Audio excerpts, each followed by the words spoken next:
Por ejemplo, si hablamos de la antigüedad clásica, pues no podemos olvidar que existe, arte clásico, que es muy geométrico, ¿no? A ver, parte, ¿no? Vemos todas estas cuestiones y por ejemplo, para este tipo de lectura de un edificio clásico, por ejemplo, había que recordar que existía una cosa que se llamaba la proporción áurea, ¿no? Sería interesante, áurea, sería interesante que investigaran un poquito acerca de esto, porque es un procedimiento pues, matemático, geométrico, ¿no? El arte clásico tiene toda esta vinculación con la llamada proporción áurea, incluso el mismo cuerpo, ¿no? La proporción del cuerpo humano, arte clásico, según yo recuerdo en mis clases de arte hace muchos años, miren pues era la proporción que debía de medir, el cuerpo humano debería de medir 7 cabezas y media. Ajá, este es 1, 2, 3, 4, 5, 6, 7 y medio, ¿no? Entonces esa era como la llave para hacer una buena proporción, ¿no?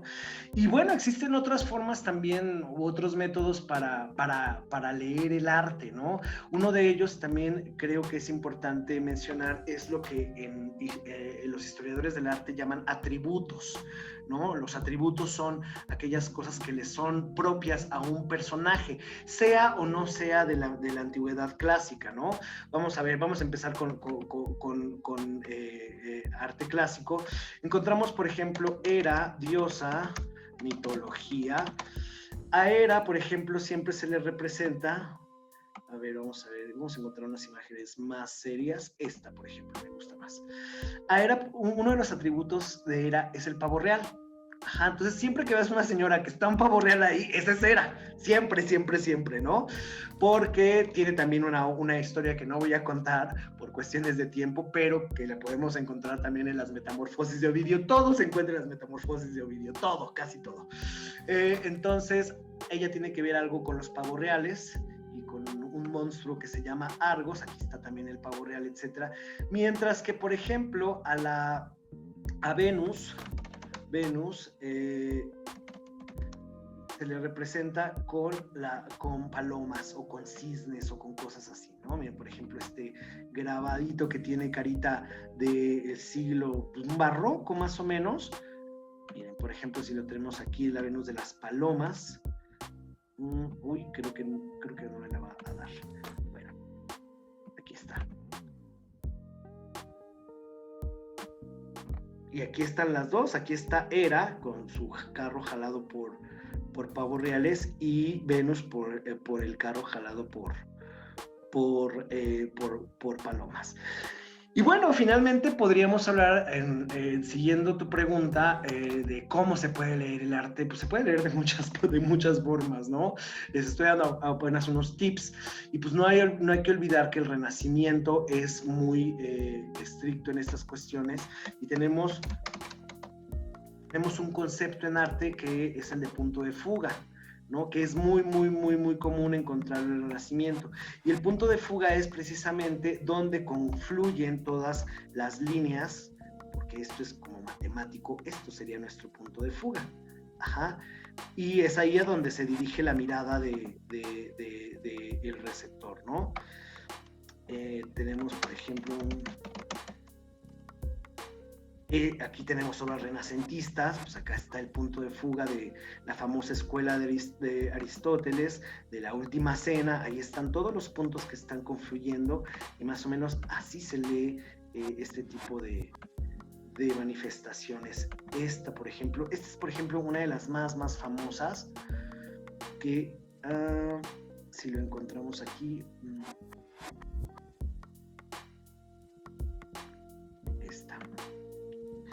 La entrega de las llaves a San Pedro. Este es de un autor renacentista que se conoce como el Perugino.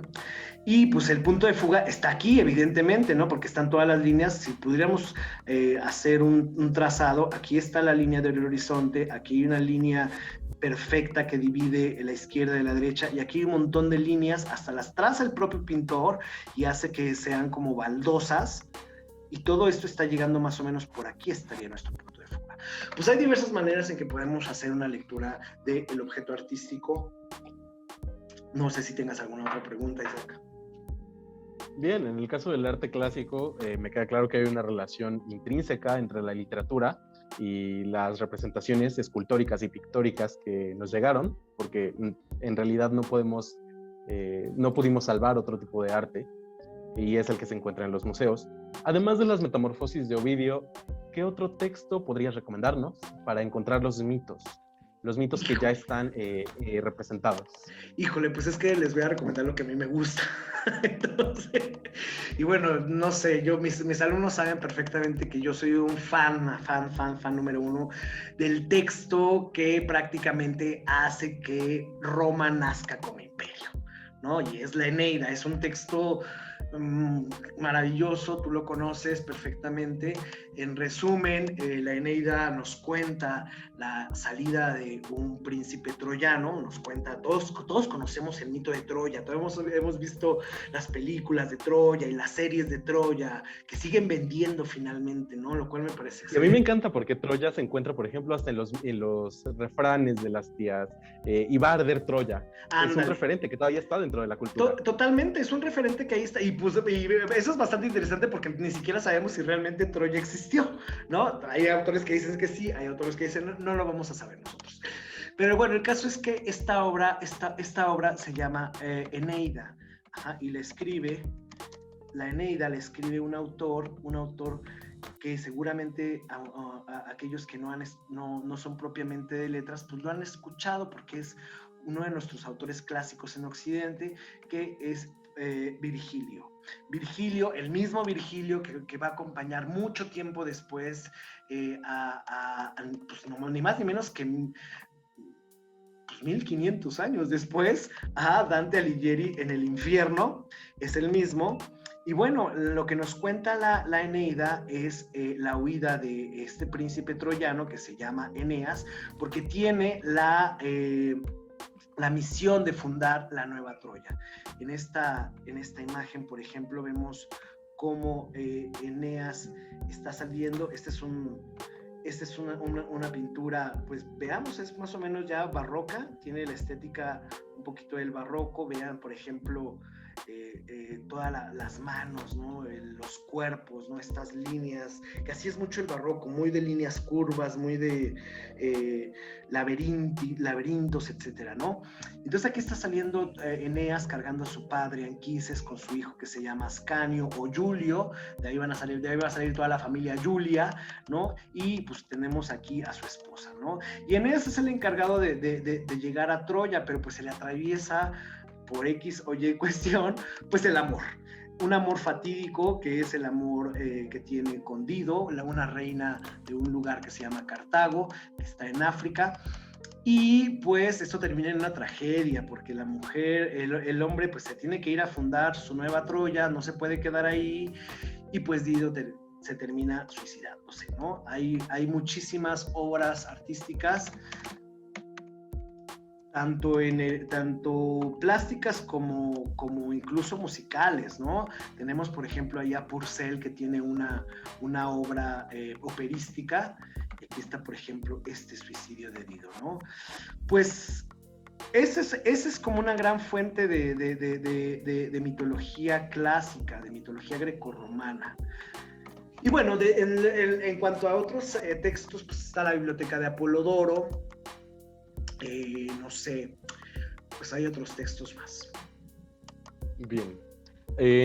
Pasamos al arte medieval. Me llama la atención que hay una preeminencia hasta cierto punto religiosa, pero se siguen capturando ciertos motivos ligados a la antigüedad clásica. Y esto me llama la atención, me genera una pregunta. ¿El arte medieval sigue reglas definidas? El arte medieval sigue reglas definidas. Pues sí, ¿no? Sí tiene sus propias reglas, pero no son evidentemente las reglas, decía yo, del Renacimiento, por ejemplo. Al hombre medieval no le interesa para nada lograr que su pintura se parezca a la realidad, ¿no? Cuando hablamos, por ejemplo, de arte medieval, vamos a poner un poquito de arte medieval, sí, como mencionas, Isaac, tiene mucho de sacro, ¿no?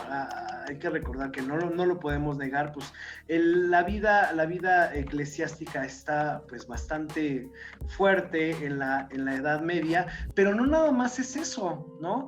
La Edad Media sí sigue sus propias reglas. Tiene por ejemplo, miren, veamos esta virgen que tenemos aquí, pues evidentemente también hay reglas geométricas, o sea, le ves ahí geometría, hay geometría, que no sea la geometría que tú esperas del Renacimiento, pues es otra cosa, pero de que hay geometría aquí, hay geometría, o sea, si le cuentas, por ejemplo, aquí a este tímpano, a esta cosa se le llama tímpano de estas iglesias góticas, seguramente vas a encontrar los mismos angelitos que están aquí, acá, ¿no?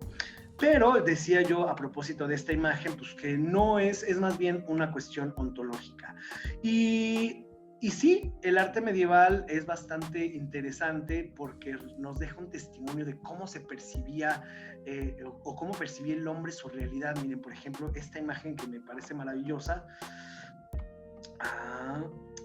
Seguramente aquí se está hablando, aquí se está tratando de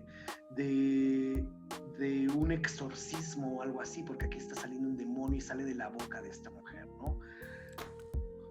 Y hay otras cosas, miren, en el arte medieval, por ejemplo, tenemos un lugar que es muy, muy bonito, que se llama la Capella degli Scrovegni, que se encuentra en Italia, en Padua. Es este lugar y donde encontramos una serie de personajes en esa capilla. A mí me gusta mucho que es la desperatio o la desesperanza, que es la representación de una mujer suicida. Y la desesperanza, pues en esa época, pues la desesperanza es no tener esperanza, y no tener esperanza es en esos momentos, pues es un pecado, porque si no tienes esperanza no crees en Dios, no crees que las cosas van a venir mejor y que todo va a ir a peor, y pues termina esto en el suicidio. Ahí está la mujer ahorcada. Aquí ya casi no se ve muy bien porque pues tantito que no le han dado mantenimiento, tantito que ya es mucho tiempo de este fresco, porque esto es un fresco, pero aquí está un demonio que viene a llevarse el alma de esta mujer suicida, ¿no? Bueno, no sé qué más, no sé si tengas... Claro, y me parece que lo único oscuro que tiene la Edad Media, digo, rompiendo el mito con que es una edad oscura y de poca producción artística o científica, son los colores, la prominencia de los colores. Es un arte bastante narrativo, quizá bastante definido en sus formas, pero que a final de cuentas es un arte que está generando esta experiencia estética y está mostrando un poco esta parte de la religión, que también fue fue útil a esta Iglesia Católica. Fíjate, Isaac, qué bueno que estás diciendo esto del arte medieval o al arte renacentista como algo narrativo, porque en efecto lo es. Ahora me has hecho recordar a una pintura que también me gusta mucho, es un tríptico de Botticelli.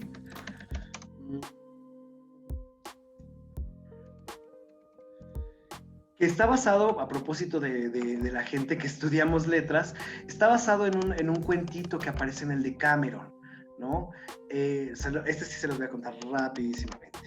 Bueno, pues resulta que es un hombre que se llama Anastasio degli Onesti, así se llama este hombre, y que supuestamente pues sufre una decepción amorosa,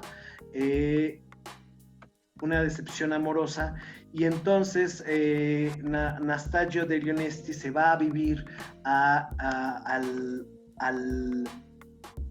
bosque